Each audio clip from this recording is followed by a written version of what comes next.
নলডাঙ্গায় partner Congress সমাবেশ অনুষ্ঠিত।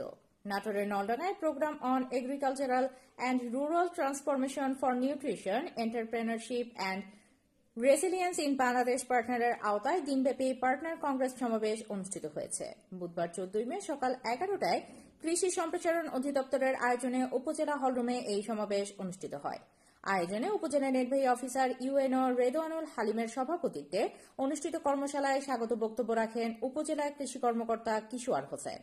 প্রধান অতিথি হিসেবে বক্তব্য রাখেন জেলা উপপরিচালক কৃষি সম্প্রসারণ অধিদপ্তর হাবিবুর রহমান খান। প্রধান অতিথি হিসেবে বক্তব্য রাখেন জেলা উপপরিচালক কৃষি সম্প্রসারণ অধিদপ্তর হাবিবুর ইসলাম খান।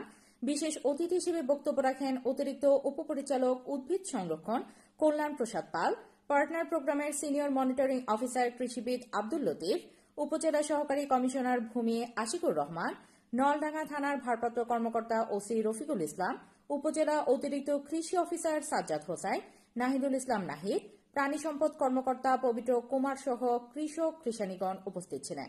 বক্তারা বলেন, কৃষি সম্প্রসারণ বিভাগ নিরাপদ খাদ্য উৎপাদন এবং সকল কৃষককে নিবন্ধনের আওতায় আনার কার্যক্রম চালিয়ে যাচ্ছেন। পার্টনার ফিল্ড স্কুলগুলো যেন কৃষক সেবা কেন্দ্রে পরিণত হয় সে লক্ষ্য বাস্তবায়নের কাজ চলছে।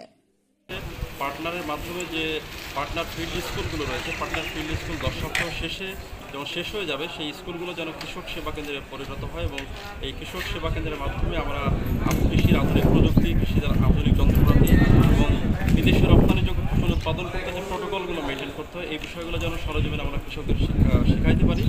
সেজন্য এই পার্টনার ফিল্ড স্কুলগুলোকে কৃষক সেবা কেন্দ্রে রূপান্তরিত করার উদ্দেশ্যে আজকে এই পার্টনার কংগ্রেস অনুষ্ঠিত হচ্ছে। কৃষির সাথে আমাদের নিবিড়ভাবে একদম সম্পর্কিত। আপনারা যারা আছেন আপনারা সবাই জানেন যে আমাদের যে কৃষির যে বর্তমান যে অবস্থা, আমরা আমাদের খাদ্যের স্বয়ংসম্পূর্ণতা অর্জন করেছি, যেটা আমাদের খাদ্যশস্য বলি। খাদ্যশস্যের পাশাপাশি অন্যান্য যে আমাদের শস্যসমূহ আছে, যেমন তেলবীজ এবং বিভিন্ন অর্থকরী ফসল এবং অন্যান্য শাকসবজি থেকে শুরু করে বিভিন্ন ফলমূল, যেগুলি আমরা আমাদের দেশের চাহিদা মিটিয়ে আমাদের দেশের বাইরেও আমরা রপ্তানি করার জন্য চেষ্টা করছি। ওইসব ফলমূল আমরা আমাদের উৎপাদন করার জন্য আমাদের যে কৃষি সম্প্রসারণ অধিদপ্তর আছে, কৃষি সম্প্রসারণ অধিদপ্তর খুবই আন্তরিকতার সাথে আপনার কাজ করে যাচ্ছে। আপনার যে সাব রেজিস্ট্রেশন এগ্রিকালচার অফিসার আছে, SAAO আছে, এই ধরনের পদে যারা চাকরি করেন এবং আমাদের যারা কৃষি সংগঠন কর্মকর্তা যারা আছেন, ওনারা কিন্তু ওই কৃষকদেরকে সংগঠিত করে পর্যায়ক্রমে কিন্তু আপনাদের যে প্রশিক্ষণ দেওয়াটা দরকার, এই প্রশিক্ষণটা কিন্তু ওনারা কিন্তু দিয়ে যাচ্ছেন।